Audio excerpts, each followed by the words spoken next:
Right, hello everyone, and welcome to the Leading TA for the First Time panel. I'm Phil Blades, I'll be your host for today, and I'm a co-founder of Talentful, Hire, the community, and a stealth tech startup that's launching later this year. And I was also head of talent at a range of companies in deep tech, gaming, and fintech before founding Talentful. This discussion today is brought to you by Hire, which is the world's biggest TA community for people in tech companies. We have over 10,000 members in Europe and the US, and it's a free to join community and a safe space for TA professionals to learn, problem solve, and network. So please join in on the links as they come up if you're not already a member. This webinar is sponsored by Talentful, which is the world's leading provider of talent solutions for the tech sector. Talentful has supported hundreds of talent leaders making their first step into leadership through embedded talent teams and strategic advice. So now on to the important bit, our three wonderful guests. And I really can't think of a better panel to talk to you on this challenge, all of whom have lived or are currently living this exact challenge. They've had great successes and made mistakes all along the way, and they're here to tell you all about it. So you can ask questions throughout the panel, and I'll pick them up, and we'll probably do a Q&A at the end if we have time. So without further ado, can I ask you all to introduce yourselves? Colette first. Excellent. Thank you, Phil. Thanks for having me today. I am Colette. I am the VP of People here at Moxie and Power. A little bit about my career. I started in recruiting over 15 years ago, mostly on the agency side. And it was a couple of years ago in 2021 that I left and started my own consultancy and focused on working with early stage startups to help them build a foundational HR and talent strategy, working with a lot of hardware tech companies, and ultimately met Moxian. And in last year I joined. We were 20 people at that point, and fast forward to today, we're currently at 260. So certainly found myself in a first TA role and in a high growth mode. So excited to share what I've learned. Brilliant. Thanks, Colette. What about you, Paddy? Hi everyone, I'm Paddy. I'm a talent director at Atomico. Atomico are a tier 1 VC fund in Europe, and I help their portfolio scale across people and tech. I spent the last 10 years working in startups, first at a company called Improbable, where I helped them go from 50 to 650 in 3 years. And then secondly, as a VP of people at Sensat, where we went from 20 to over 100 in just under 2 years. And yeah, looking very much forward to this. Awesome. And what about you, Kevin? Thanks. My name is Kevin Kwoka. I'm Director of Talent Acquisition for GRIN, which is a SaaS platform for the creator economy. I joined GRIN 4 years ago, 20th employee, taking over recruiting from the founders. We scaled to up to 470 at the end of last year, and had to make some corrections, but we're about 250 employees right now. So got my start in recruiting and organizational development in manufacturing, did a little stint in public agency recruiting, and very happy to be in-house. Brilliant. Okay, thanks a lot, Kevin. Thanks all of you for introducing.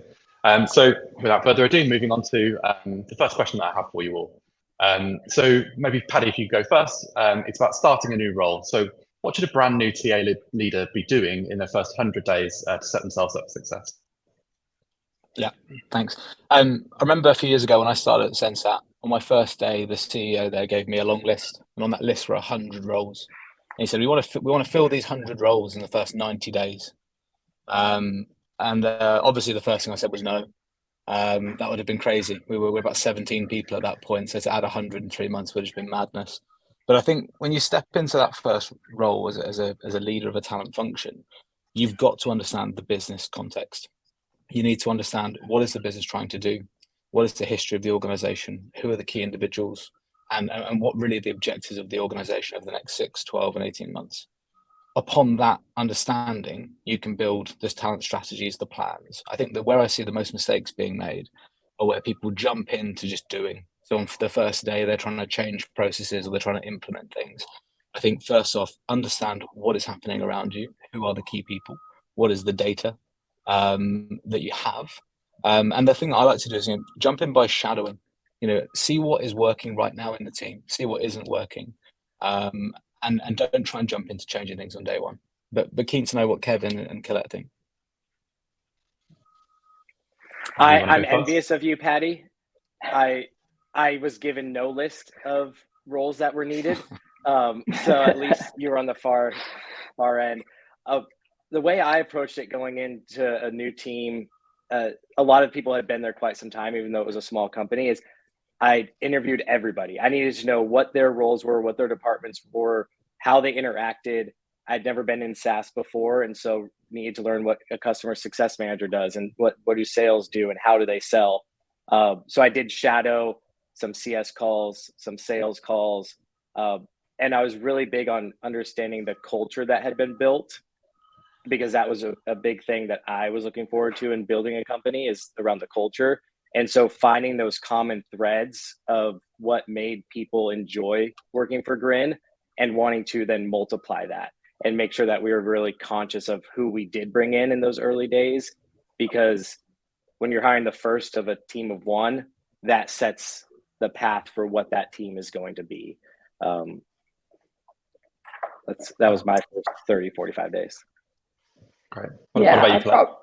Yeah, I was similar to you, Patty. I got given a really long list of, okay, we need all of these roles filled by the end of the year. It's like 175. All right, let's go. And so I think just taking a minute to step back and kind of that first like 30, 60, 90 is like, okay, first let's learn about the business and also challenge some of the thinking, right? They've sort of outlined their plan and, okay, we're going to need all these people to do it. Is that realistic? And I think that was the thing I learned. And if I was to go back, I'd probably push even a little bit harder on, is this a realistic plan? But really trying to understand, well, one, why are we asking for this? How do I talk about the business, right? Especially coming in fairly new, like what is the essence of this company? And actually at the time we got that list, we were technically in stealth mode. So it was talking a lot about, well, how do I talk about this business? What is the brand? What is our employee value proposition? And how are we going to talk about this in the market? So I think trying to figure out how you're going to pitch and deliver the brand and the value of the business was something I had to quickly learn and be able to talk about. And then also train your team on doing that as well. But in getting that long list, it was like, okay, how are we going to prioritize and then also set up a framework? I know initially you're probably not doing that, but I think when you're getting into that sort of 60, 90 days, it's like, okay, how are we actually going to deliver on this? And then figuring out your team to deliver on it, whether that's internal, external, combination of both. How are you going to do it? Makes total sense. Kevin, do you want to pick up on the employer branding point? You were mentioning something about that yesterday. Yeah, so I think that the culture and core values and the mission, especially early stage company, there's a lot of risk. So why would someone want to join that company? And so being able to sell that vision, and then also making sure everyone in the interview process is selling that same vision, because candidates are interviewing us as much as we're interviewing them. And so crystallizing what are those core values, what is our mission, where are we going, and then as the first recruiter being able to then sell candidates on that, because you're not going to be able to pay the most. At the time we were a PEO, so the benefits were whatever out of the box it came. And so what is that long-term 5-10 year vision that you can get people coming together and excited about? That was something I really wanted to focus on and nailing it down versus just starting to fill roles. And that was actually something I really enjoyed too, was like talking to the founders and the business leaders and just like learning why they did this and trying to sort of extract that kind of passion and vision as well. It's an exciting part of it. Yeah. Cool.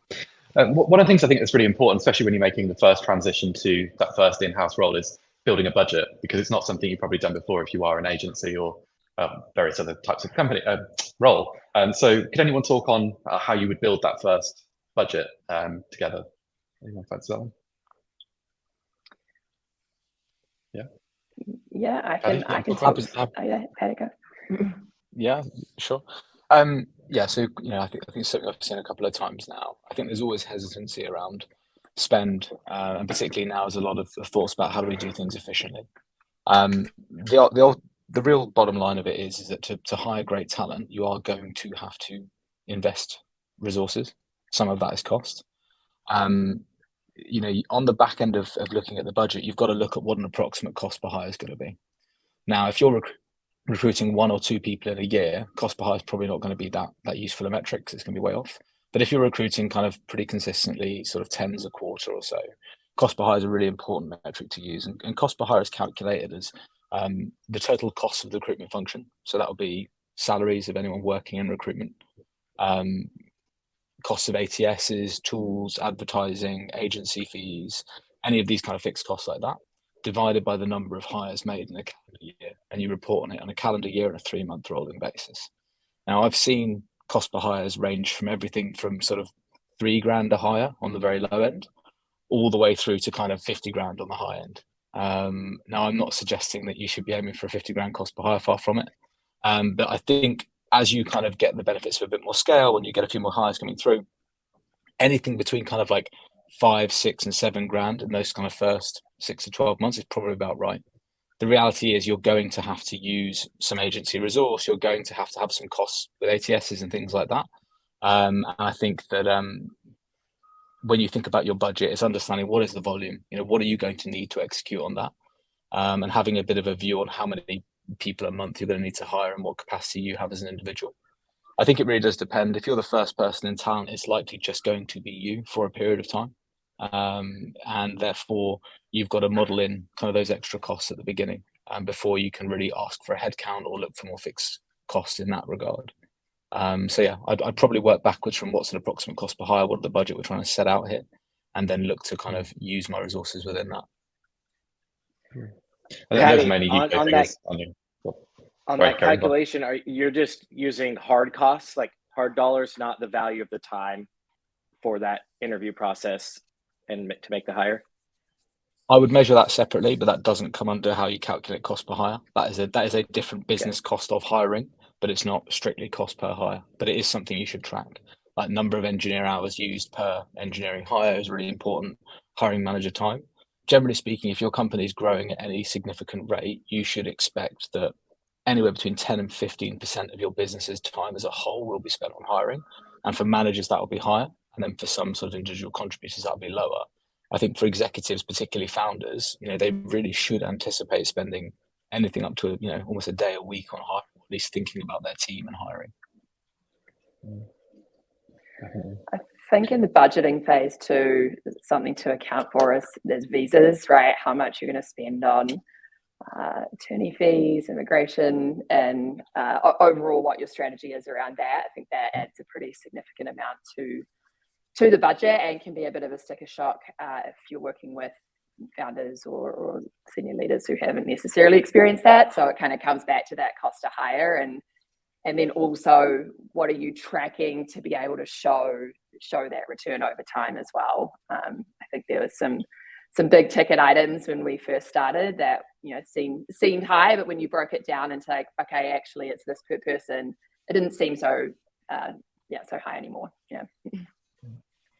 Could either Colette or Kevin give us any steer on good average cost per hire rates for startups in the US or Bay Area, depending on which is easier to do?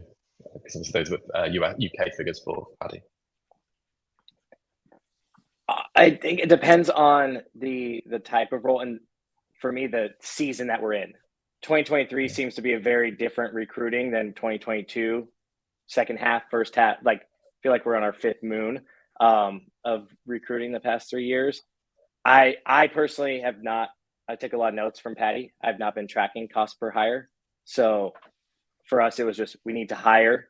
I do partner with our finance team when it comes to headcount budget, agency fees, H-1B fees, advertising, and all of that. But I haven't done a divided by total number of hires over a certain period. Yeah, it's actually something we're doing now. We're in the process of looking at what is the total cost of hire. It's pretty different. So we're manufacturing, and if I was to think about our workforce, we've got our hourly and non-exempt population, factory floor, then we've got our salaried, our engineers, supply chain, and then an executive level. So kind of looking at it differently, I would say probably cost per hire is close to 2,000-3,000 for some of our non-exempt probably closer to 10 to 15 for some of our salaried, and then a bit higher for executives. So curious to see how it comes out, but I think that would probably be my estimate. Right. And sort of moving on slightly, what are other good sort of metrics to track in a talent team to know whether your department is healthy or not healthy? Anyone want to take that? Yeah, I think certainly, timing, right? We talked a little bit about timing before, so time to fill and time to hire. How quickly are we moving on candidates, right? From when they first enter the process to when they get an offer. I think everyone sort of tracks it a little bit differently, but ultimately trying to understand the time spent in stages. One, are we moving quick enough on our talent? How much time is needed to actually fill a role? So when it comes back to budgeting and planning, are we being realistic about when we can actually get these people in? Something that we've looked at recently is the time it takes for manager per hire. How much time they spend screening, interviewing, debriefing, pre-briefing, and looking at that when we're again planning, or we're going to put a role into sprint. Okay, this is how long it's going to take you. Do you have this time to do that? So that's been quite helpful. Then also offers accepted, why and versus extended. So why are people not accepting, especially early on when you don't have a lot of brand, or you don't have the benefits, or maybe you're figuring out what your comp bands are going to look like, and based on your stage. I think that's something important to consistently monitor so you can adjust. And then sort of later on, when you've got slightly bigger numbers, kind of looking at the EEO data, right, and diversity. If you start earlier, it becomes a lot easier as you go, and now your ATS usually builds it in. So there's some good stats around that as well. Yeah, I think just to kind of jump in here a little bit, I'm a bit old school. So like for me, speed is where you start. And I'm a big believer in TKD, time kills deals. So if you think about your recruiting process like a sales funnel, and speak to your, whoever's in your sales team in the company you've joined, speak to them and ask how do they measure their reps? And what you're going to hear back from them is they're going to hear like, how many leads are coming in? What is the conversion rate at stage? Of those stages, what is the time each person spends in each stage? What are the reasons for people falling out of process at various points? And really going through meticulously through your pipeline, understanding the data at every stage so that you can begin to optimize. I think when you begin to think about what does good look like, at the top of funnel, you want to be passing 2 out of 3 candidates if you're reading them on paper correctly. I think when you get to the loop, it can vary quite a lot, right? But if you're passing, if less than half the people that you speak to at interview are passing, what are you missing earlier in the stages? Where are those misalignments happening? And when it gets to offer accept, I remember in the past, I'd always be really proud. I had this, we had a perfect acceptance rate, and actually kind of began to dig into it. And I was like, well, actually, is that great? Why aren't we getting rejections? Are we paying appropriately? Are we over market? Are we being ambitious enough in getting the right candidates? And I think digging into the data you have at every stage and challenging the assumptions that you have is really important. And I think one of the benefits I had at Sensat in covering both people and talent was seeing that as a value chain that starts at hiring, that really ends, whenever that person leaves the business or they retire or whatever happens. Just because you hire them, that's not the end of the job. Then you've got to onboard them. Then you've got to make sure they come into the business and do the job they were hired for. There's no point you being brilliant at hiring if everyone who lands, doesn't onboard well, and then it's, not very good in role. And whilst it's very, very hard to match up performance and role with hiring, often the systems, the tests, the ways of measuring that we use are completely different. I think by having that kind of all the way through approach and thinking about the logic from start to finish, you can begin to understand, okay, how can we spot top performers earlier in our process and hire more of them? And I think having that holistic view over both sides can really help, understanding what drives top performance in our business and how do we assess that in interview has always been key to me. I totally echo what Colette and Patty have shared on the metric side. I a couple others that I like to look at are percent of roles filled on time. So when we kick off a role, time to fill is going to vary depending on what type of role it is. So looking at, I learned this early, overall time to fill doesn't paint the whole picture. You want to break it out based on department or type of role. So what I've done is set target start dates with my team. And then based on, is this 45-day, 90-day, 180-day? And then that's the overall of, are we hitting the plan that we said we would do, because the business is banking on those people starting on those days. So that took a lot of evolution, and not just looking at each data point, but kind of boiling it all together. And then on Patty's point of like, in the early stages, you are recruiting, but you may also be the person that's onboarding, that is provisioning laptops and sending out IT equipment, that's reviewing payroll, that is getting them set up with the city for parking and getting them access to the building. And, you know, like in the early stages, you're just the first HR person. Part-time People will IT. come to you. Don't forget that one, Kevin. Part-time IT, which I am the worst at. So I just say, restart your computer. If that doesn't work, throw it away and get a new one. So Great advice. I really love that. Go on, sorry. I was going to say, but your point around the percentage of roles filled on time, I think also coupling that with the budget. So, you know, when, especially for your founders, they're really like, okay, well, we're off track or we're over. What does that then also mean for our budget too? So sort of tying back to that sort of strategic conversation with them. Yeah. It comes down to predictability, right?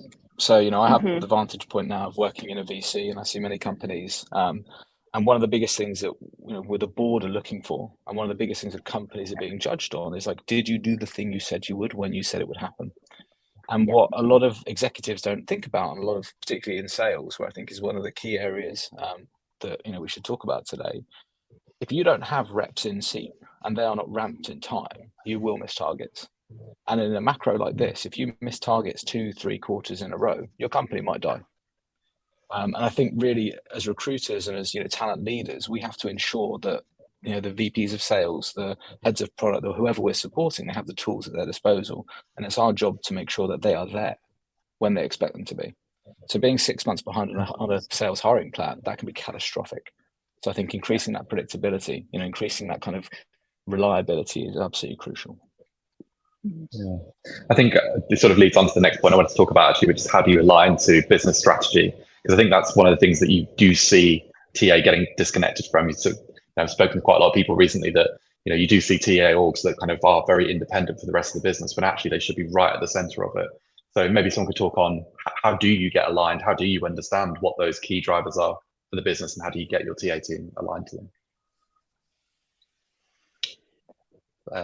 I'll go first. Okay. So this took a lot of iterations and failures and like issues to kind of get to where I am now. But on Patty's point on revenue and sales roles specifically, so one thing, it's not just enough to say we need this many salespeople on this day, but tying it back to what is the revenue that you're expecting from them at that time. Thinking back 2 years ago, it was, all right, we need a bunch of sales reps to start now. And then as the months went on, we weren't hitting our revenue number to plan. And it was because those people are ramping. So then having the discussions of how long does it take an account executive to ramp to 100% quota? How long does it take a BDR to be at 100% quota? Okay, well, those people need to start 3 or 4 months before you need them at 100% quota. We need to then recruit them 3 to 4 months before that. So really you're 6 to 8 months from kicking off a recruitment to 100% quota rep. And then quick rule of thumb, Kevin. Go ahead, Patty. Yeah, sorry, I was going to say a quick rule of thumb is the length of your sales cycle plus the length of the average notice period plus the length of your time to fill. I'm writing that one down. I think to do that as well, you need to be involved in the planning process early. versus just getting the list right when you show up and you go, okay, being involved in, okay, I'm developing my org, and this is what I think it looks like, and being able to challenge thinking, ask those questions, and be in that room at that time to help evolve that plan, to help inform that plan before then just submitting it and being like, okay, recruiting, okay, give me my heads right. How do I do this? So I think, acting as sort of that advisor early on in the process to ask those questions, think about ramp, think about onboarding, thinking about general time to fill based on either if you haven't seen it in your company already, there's definitely benchmarks out there around different types of skill sets and how long it takes. And so really trying to help the business understand some of those outside drivers. Talent acquisition isn't just a switch you turn on, which is sometimes the experience you get when working with these leaders. It's really more of a partnership, right? And it's something you have to kind of work on together and advise. And I think that also helps set you up for success later on and build that trust. But I think really, what are the objectives? When are we expected to hit these targets? And then working kind of back from there from a talent plan. So being involved early and kind of setting up and kind of being involved early. Yeah. Yeah, I think one of the things here is, and this is something that I kind of spend a lot of time coaching talent leaders on. If you operate as a tactician and you maintain the debate and the discussion at a tactical level of how do I feel what you've asked me to feel, you won't earn the credibility to be in the conversation, to have those kind of the strategic level conversations. And ultimately, your role as a leader in a startup is to lead the business, not necessarily to lead your function. Your function is your discipline, but ultimately you're there to lead the organization. When you think about defining what that talent strategy needs to be, first you need to understand how a business operates. And I think this is a real gap that you see, particularly in more junior talent professionals, because we're simply not taught these skills. And I think it's your job is to educate yourself there as quickly as possible. Understanding what is your customer acquisition cost. What is the churn of your customers. What is the product velocity that you're trying to execute on. What kind of commercial model are you using? What kind of business are you? And I think the more you can understand that, the more you can build into the organizational strategy. And then when it comes to building your plan, it becomes much more formulaic. We know we need to achieve X by the end of the year. I can draw a straight line between every hire and that goal. And by the way, if you can't draw a straight line between that hire and that goal, don't hire it. I think particularly in times like now, we've got a constrained budget. We've got to provide a constraint to the business. The days where, hey, go and hire 50 engineers, as many as we can, as quickly as we can, they are gone. And now it really is about how do we tie those headcounts, which is our largest fixed cost as an organization. How do we tie that headcount cost to a business deliverable? I think it's not been sexy for a while, but revenue per employee is coming back. How do we think about these kind of metrics as an organization, and how do we as talent leaders really help the org to think about those kinds of things? I think picking up on that and something you said earlier, Paddy, about saying no, how do you say no in that situation? If you've identified that I don't really think we need to hire that role, how do you then go about sort of making sure that role isn't on the hiring plan? Yeah, I mean, I've said it very flippantly. I've said it. Oh, sorry, I'll jump in. I've said it really flippantly. You just say no. I mean, look, ultimately, you've got to have the credibility to say that. You can't roll in on your first day and just start shutting stuff down. It's not going to work like that. You're not going to stay there very long. You've got to demonstrate that you can deliver and you can deliver well. And frankly, you've got to demonstrate you can over deliver. And once you've built that relationship and that rapport with hiring managers, with the founders, whoever you're partnering with, I like to use questions. Can you show me how this builds into your plan? Can you show me, what will be different about the business outcome with or without this person? And I think usually some prodding around that helps. Anyone else want to pick up on that? Maybe give an example of when you've had to push back or change a plan. Yeah, I think similarly using questions to help them come to that answer, right? If you ask enough questions and it starts not making sense to them, they'll probably question it themselves too. I agree that takes a little bit of credibility sometimes to be able to push that hard and sometimes just say no. And I think it's something I've gotten more comfortable with, right, is because one, I've built that trust, but two, I'm like, okay, I can sort of see the patterns too, right? Okay, this thing is happening, this fire is going on, I need this head count. It's like, okay, are we fully utilizing our existing team? Do we have these existing skills? Yeah, how does that align to what we need, our goals? Something else is like, often hiring managers versus ICs. And so trying to help people navigate what makes the most sense, whether you hire a manager now to build out the team, that might take longer, a longer process. And in the interim, you're not getting, some of these deliverables, or do you hire an IC or a senior IC? Means you'll still have to do a lot of your hiring. So helping kind of work through those, and sometimes it's not a flat no, it's more an adjustment of what's actually needed and a reevaluation of current team skill set and where the gaps are, and trying to sort of make adjustments as well as you go. So it's a combination of like, okay, flat out no, and where can we make adjustments to make this work. Patty and Colette have said it all. Okay, that's great.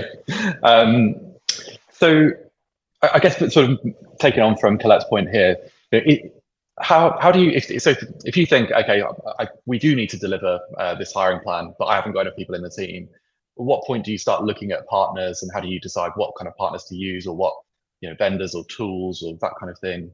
And then maybe talk a little on how you actually get those things signed off as well and get them bought.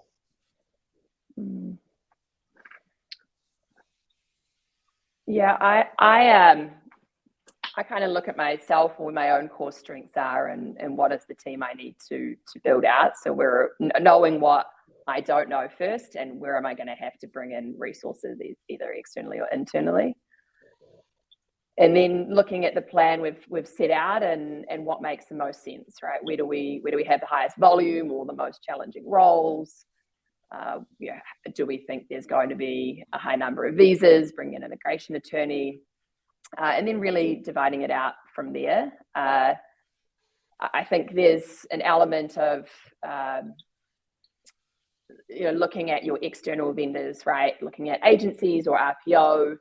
Again, factoring in your time. How many vendors do you want? Having a lot of vendors can be a lot to manage, and sometimes every manager wants their own vendor. So, pushing back a little bit and finding the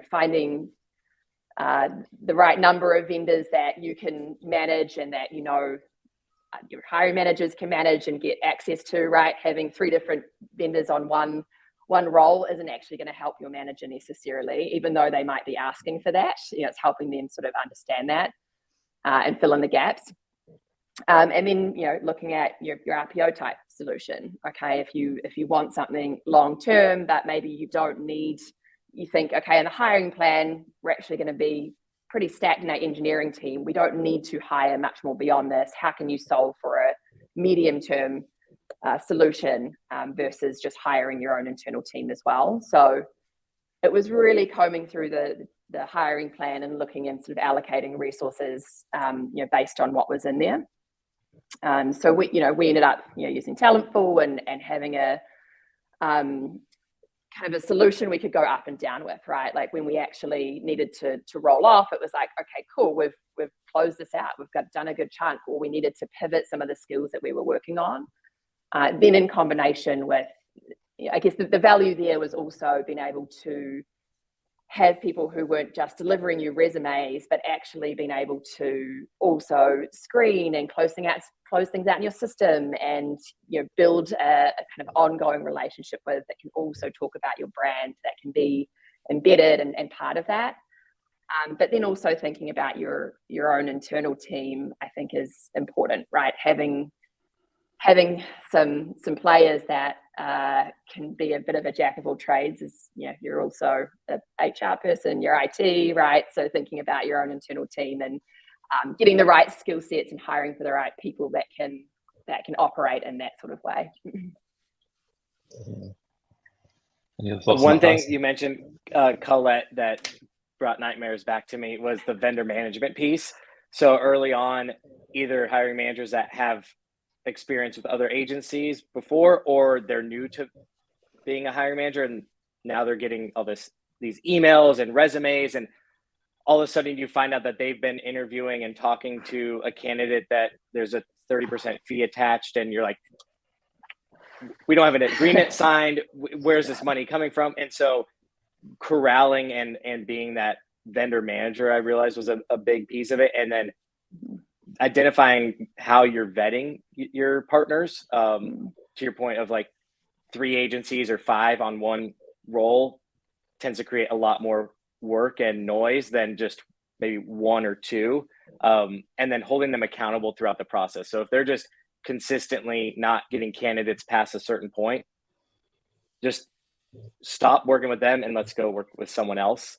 But I do think that in the future of recruiting is going to be this more hybrid model of full-time employees, agency partnerships, RPO, where you can turn it on, turn it off, and then what do you need from those contractors? Ideally, over time, they can get to work with your company often and know and be able to pitch the company versus just being a robot and moving them through. And so I think there's a lot more trepidation right now, given what we've learned over 2.5 or 3 years of hyper scaling at all costs. Yeah, I fully agree with that. Yeah, it's a very tricky one. I mean, definitely one of my experience. I started one job, and I had over 20 agencies that were working with the company. I didn't even know who they all were. They weren't through an ATS or anything. And I just had to shut everything down all in one go and just said, I can't work with anyone right now. I'm going to review all of these roles, and then I'm going to come back to you and say, I'm going to use you for this role and only that role, and that's it. And control the spend. So it's got to be done. But I guess you sort of make some enemies with hiring managers in the first place, but in the long term, it's much better if the internal talent team have control over what is going on and certainly what is being spent anyway. Yeah, definitely. I think we talked a little bit about sort of cost benefit analysis. I don't know whether anyone would like to talk anything on that. I suppose that's sort of relevant to vendors, to tools, etc. I'm kind of working through this right now. So a lot of times, especially in the early days startup, you're not given a budget. It's more, what are the options and what would those costs be? And then leadership can evaluate it holistically. And then sometimes there's also not clear goals. It's just, we know we might need to be hiring. We don't know how many or what roles there are. And so working through option A through F, what would those costs be? What would the time to get that going be? What would the outcome be? And then what are the trade-offs if we could do 3 option A's, but only 1 option D, but option D gets us a key hire much quicker? Maybe that's the trade-off. And so there's a lot of what if analysis, and then bringing to the leadership and getting their perspective to narrow it down to what's best for the business, has been my experience. Yeah, something I'll add here is finance needs to be a best friend in a people role and a talent role. And if you're not talking to finance regularly, it's going to be difficult. Something that I would always put in and have always put in is to say, we're going to do headcount planning and we're going to look at budgeting on a quarterly rolling basis as a company. But on a quarterly basis as well, I'm going to sit down with the finance lead and the divisional lead or relevant executive or whatever it may be for each department. And we're going to review the hiring plan. Because when you're small and when it's early, that hiring plan, you might set out a 12-month plan. It's going to evaporate as soon as you start working on it, right? And things are going to move around and priorities are going to shift and someone's going to resign and it's going to change. So you've got to really constantly reevaluate that. And with that comes those trade-offs that Kevin's, said there. Actually, we need this a quarter earlier so this contract can land. Or actually, we've got to add something here because somebody in the team isn't happy and we think we're at a risk of losing them. And I think by having those regular touch points and understanding, what is the trade-off that you are making, what is the value that you're bringing to the organization, you can much more effectively evaluate whether those costs are appropriate or not. I think that those regular communications between like I said, finance, the business, and talent is crucial in there. even thinking about, how I was thinking when you said that and looking at that cost benefit analysis, I remember this conversation around referrals and what do we spend on referrals? How much do we give, right? What do we give employees for a referral? And trying to look at, one, the quality of talent. We didn't want it to be our only pipeline, right? We wanted to build diversity too. So, what does that look like? How much are we willing to spend? If we're willing to spend, 15,000 on an agency, are we willing to give 15,000 for a referral? And like, what is the, would we do that? And so there was a pretty large conversation with finance and some of our leaders around that. And ultimately it sort of shifted over time, right? We relied on that pretty early on. And so we thought, let's heavily incentivize this because we think that it's worth it. And then, over time, we, as we started to build a bit more brand, we kind of looked at, okay, well, how much, do we value that now? And also what is needed to incentivize someone to do it? Do you really need a large sum or do you just need something? And so that was sort of a big conversation around that. And ultimately we ended up sort of shifting down and adjusting. But then going back and looking at that and saying, okay, well, what was the quality of these hires? And was this worth the investment? And so looking at that for all of our sourcing avenues was something, okay, if we take on this tool, what do we need to make it successful? And at what point are we going to reevaluate it? So like having those checkpoints as well for all your tools and investments and referral bonuses. I think back in the day, Palantir used to offer $30,000 per referred hire internally. And that was one of the highest I'd heard of. And I think when you look at, I think there's been a number of reports published about it, referred hires tend to be high performing and stay longer. So there is a real benefit in driving referrals. The one thing I would say is that the mistake people make specifically, I know we're going on a tangent here with referrals, is they treat it as a passive exercise. I'm going to stick $1,000 bounty on it and then see what comes in. If you do that, unless you're going to offer such a substantive amount of money that people are really motivated to do it, you'll always get a slow trickle. And actually what I found with referrals is you're much better a month after somebody lands and they onboard. The recruiter that hired them books a meeting for an hour, sits them down and goes, brilliant. How are you finding it? Let's talk about who you used to work with. Who is great in your previous team? In the last 3 companies, who are your favorite people to work with? Can you introduce me? And I find that if you do it that way, you will get from each of those conversations 10 to 15 recommendations. Whereas actually, if you just leave them to, sign up on the portal or put a referral through the ATS, you might get 1 a year. So I think if you treat it as a proactive exercise, you can boost the ROI without even spending more money on it. I actually found if you treated it as we're doing this for the common good of the company, you could actually take the cost away. You could say, well, you're not going to get anything for it. There'll just be a leaderboard. And then at the end of the year, you might be the winner. But by doing it as a proactive exercise, you can triple, if not quadruple, the amount of leads you'll get from that. It's a brilliant long-term mapping exercise. That's amazing because it's not necessarily going to deliver you every hire you need right now, but it will deliver you 3 years worth of hires. And when those people are ready to leave. I actually worked it out. When you're about 300 heads, it probably makes sense for you to have a recruiter that is just dedicated to network mining your already existing employees. If you think about the number of people in each person's network, the number of people that join you per year, and the number of connections that they can make a day, I think that's the tipping point where you could actually have someone who just farms the existing network. Super smart. Love it. Okay, so we're coming up to time. I wondered if all of you could give just one tip for someone in this position right now that would have helped you maybe in your first role. Maybe, I don't know, who wants to go first? I've just jumped this question on you, so it's a little bit unfair. I'll go first. Okay.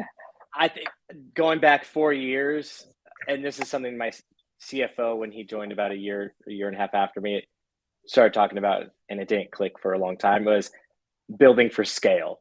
So when I came in and I was the only recruiter, I knew all the recs, I knew the hiring managers, I knew the budget. If there was a budget, most of those were kept in Google Docs or one-on-one notes, and there was nothing succinct because it was just me. And the way I implemented the ATS was just, I know how to use it. And so then as I started growing the team and went from a team just me, and then there were all of a sudden 3 additional recruiters, and then we got up to 10, I realized that like even after adding 2 people, things broke down. And so if I could go back and really build for scale, budget tracking, time to hire, even if it's manual and spreadsheets, having everything in one place, and then implementing the ATS as if there's going to be 20 recruiters and 30 sourcers in there, would have made my life a lot easier. All right. Mm. Colette? One thing I think was helpful, but I wish I'd invested a little bit more time in earlier, was actually leveling and making sure you have a really clear level for each department and org. And I think, you know, we had a baseline, but I think, you know, if I could have, I wish I had built it out a little bit earlier when I had, you know, when the team wasn't as large, right? And you kind of have to do less work later on. But I think understanding levels within each org, one, just helps with clarity and compensation. But then later on, when you're thinking about growth and people are moving internally and internal movement, having those clear levels just helps recruiters, with comp, helps managers, helps HR. So I think having a good leveling system in place early can be pretty beneficial. Great. Yeah. Paddy? I think it's an interesting one for me because I think my first talent job cost me all my hair. So I think going back, I think my the best advice that I could give would be when you first land in that head of talent role, you know, you think, oh wow, you know, I've stepped up, now I'm really going to show everyone what I can do, and you know, you're excited for it, and you get confused about what your job is, because your job is not just to make hires. And it's really easy to get short-sighted and to kind of pursue that and chase things and make decisions that you probably shouldn't make, you know, pursue hires when maybe there are flags that you shouldn't. So I think the first thing to realize, and the best bit of advice I can give, is realize that your job is to build the business. It's not necessarily to execute on that hire or that head count or that individual. It really is to think holistically about the organization and the team you're building. And if you can take that step and get over that desire just to fill jobs, that's the first step on being a real talent leader. Brilliant. That was amazing, guys. Thank you very much. So now have a look at some of the comments or questions, see if there's anything that people want to ask. So let me just quick look through. Someone was asking, Danielle, asking about quality of hire. Can anyone sort of talk a little bit how, maybe on a basic level, how you might assess quality of hire?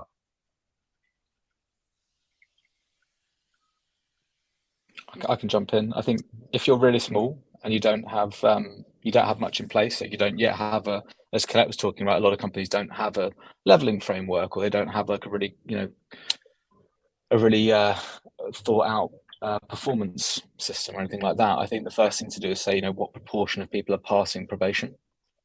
And at that probation, if you have some kind of like, you know, this is a top performer, this is a middle performer, this is a, you know, low performer, what proportion of the people that are hired are considered top performing or would be rehired? I think that's kind of your first port of call. And then as you build complexity around leveling and performance and progression, you can dial more into that, and you can begin to kind of match up those data points. Anyone else want to add anything? Yeah, I think eventually, right, your performance review and percentage of people in that top performing category or meeting expectations.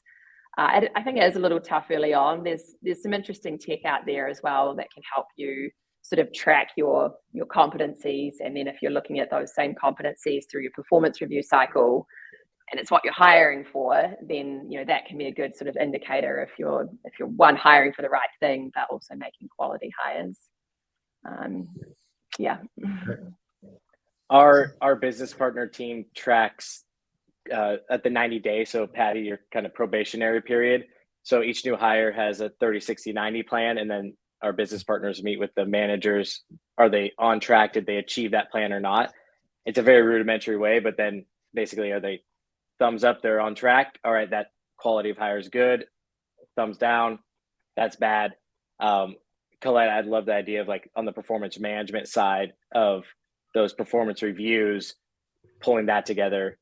My mind then goes to a ton of spreadsheets and manual tracking, and I have a bit of paralysis, but I think I've had quality of hire discussions with a lot of different recruiters, and every company is still trying to figure it out, what's best for them and how to track it. What does it mean? And then what do you do with that data? Mm-hmm. Great.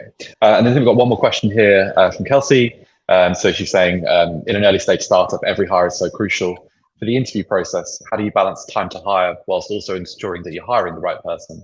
And do you recommend assignments as part of the interview process to help with that? I can talk to this. Yeah, sure.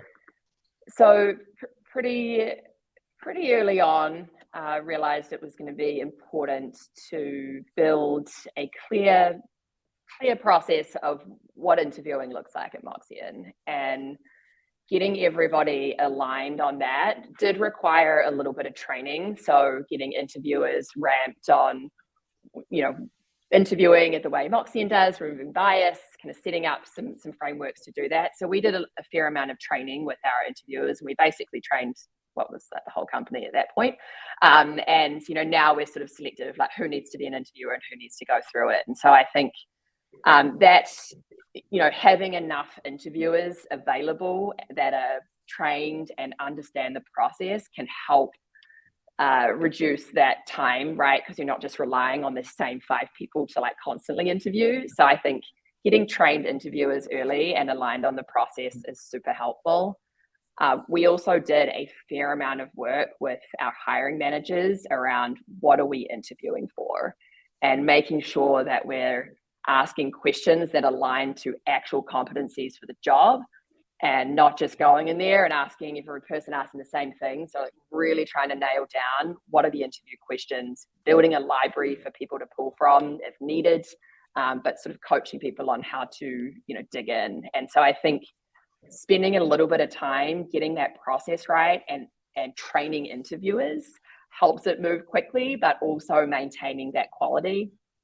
So I think when it comes to assignments as part of the interview process, I think at the end of the day, you've got to ask yourself, what is this ultimately giving you in the process? And what are you assessing? What competency are you looking for by giving this assignment? And does it make sense?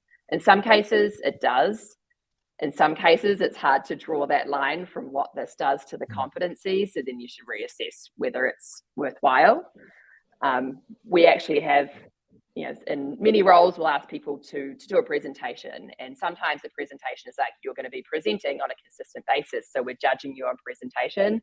Sometimes it's like, hey, we actually just want to understand this problem. We're not judging you on presenting at all. So again, you might have something similar, but what is the competency, or what are the things that you're looking for as part of that? I think that's important to outline and coach on with your hiring teams. Yeah. Some things that come to mind. Some things that come to mind for me are, in the early days, if they're not a hell yes, let's hire this person, probably pass on them. And then also being very clear in your core values and unwavering in those, because I understand the pressures of, we need someone in this role right now. But if you make a bad hire now, you're going to be not only in the same spot in 4 or 6 months, but potentially worse because of everything that they infiltrated and made go the direction that you didn't want it to go. And so I've seen that happen where hiring managers like, I just need somebody right now, and they make not a hell yeah hire, and it tends to not turn out well for them. On the length of process, it's a really interesting question. I see lots of stuff on LinkedIn where people are like, let's do 2 interviews and then hire someone. Don't do that. That's a really bad idea. I think Google did a big study of all the recruiting they've done, and they've done a fair bit. And they found that over 5 interviews began to be diminishing returns on the signal to confidence. Ultimately, when we interview people, what we're doing is we're making a bet that they will work out and fit the company. So you're never going to get to 100%. It's never going to be 100% accurate. You've just got to get over that threshold. I think generally speaking, 5 interviews split into 3 stages that can be completed in about 3 weeks is about right. People worry about the length of the process putting candidates off. I remember earlier in Probable, we used to do 2 full days of technical interviewing in a process that would take about 6 weeks. And it didn't put people off. We hired one of the best engineering teams in the world, but I wouldn't recommend that today. But I think the number one thing is about communication in that process. The reason candidates get frustrated and the reason that processes become a problem is when a candidate doesn't know what's happening and hasn't been told what the next steps are. So I think as long as at the beginning you say, hey, look, this process on average takes 30 days. You're going to have this, this, and this, and these are the people you're going to meet. I generally think that you can head off any of that. So I think do not define the process that you think your company needs, communicate it clearly, and move as quickly as possible. But there isn't some magic number generally. I think also having that process, but being okay to go maybe out of order. So making sure all your boxes are checked, but you might go to due to calendaring. So a recent example, I had a really strong candidate that was scheduled for the third interview. The final interview with that leader was going to be out for a week and a half. And I'm like, I can't wait 3 weeks for that interview to happen. So I was confident in the candidate, booked that final leader at the same time as the third interview, and then booked interview 4 and then made the offer, versus if I had waited, that candidate would still be in the process. But making sure that you hit everything, just doesn't have to be in that order. Yeah, makes total sense. Right, I think we're coming up to time now. So thank you all. That was really amazing. I hope we've got some great comments, obviously, there as well, reaffirming that everyone thought it was a great webinar. Next webinar, I think, is on compensation and growing global teams, and that'll be this time next week. So thank you all for coming, and hopefully we'll see you on the next one. Thanks all. Thank you. Thank you for having me.